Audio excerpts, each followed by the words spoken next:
Lino ly'eddwaliro li Kabaka Muteesa II Health Center 4 Beene lyasiimye okuzimbira bannasingo okusobola okufuna obujjanjabi obulungi.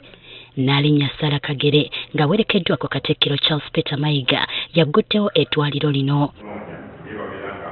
Bano basoose kulambuzibwa eddwaliro lyonna nga bwe bannyonnyolwa bwe ligenda okutambuzibwamu. Mu bubaka bwe eri bannasingo bw'atisse Katikkiro Ssaabasajja asabye abazadde obutasuula buvunaanyizibwa bwabwe obw'okulabirira abaana nga babaliisa bulungi kibayamba okulwanyisa endwadde. Okwogera boogedde kugema abaana akubiriza abazadde okuliisa obulungi abaana emirundi sigimanyi bulungi okulwanyisa endwadde tugambe nalubiri. Kuno ayongeddeko n'okkuba ensiisira z'ebyobulamu abantu mwe bafunira obujjanjabi ku bwereere. Kuŋŋaanya omusaayi okkuba ensiisira z'ebyobulamu katuuna atuzimbira malwaliro. Katikkiro era annyonnyodde lwaki eddwaliro lino lyabbuddwa mu mannya ga Ssekabaka. Luukiwe yatutuma okuzimba amalwaliro w'ekitiibwa Waggwa g'ayogeddeko. Twamusaba asiime tugabbulemu Kabaka Muteesa II kubanga ebyobulamu byatojjera nnyo mu Buganda ne mu Uganda ku mulembe gwe. Ye Naalinnya asabye bannasingo okwagala Obuganda ate balumirirwe eggwanga lyabwe.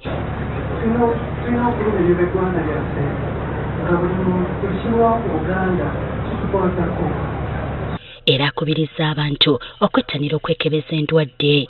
Enteekateeka z'ebyobulamu mwegemese mwekebeze era mwejjanjabise nga bulijjo endwadde ez'enjawulo mu ngeri esaanidde mweyambisa abasawo abatendeke. Wabula bano basabye bannasingo okujjumbira oluwalo okusobozesa obuweereza obw'omuggundu.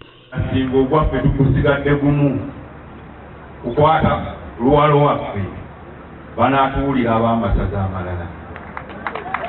Bo abakulembeze ne bannasingo beebazizza Beene olw'okubazimbira eddwaliro. Paka waddidde ekirabo eky'omuwendo eky'eddwaliro najja n'alizimba wano ewaffe Ssingo. Nebaza nnyo Ssaabasajja Kabaka otulowoozezzaako nnyo okuva ku ntandikwa mu byobulamu nga tutandikira mu misinde gya Kabaka Birthday Run. Tusiimye nnyo, tusiimidde ddala. Kwebaza Beene olw'okutulowoozaako.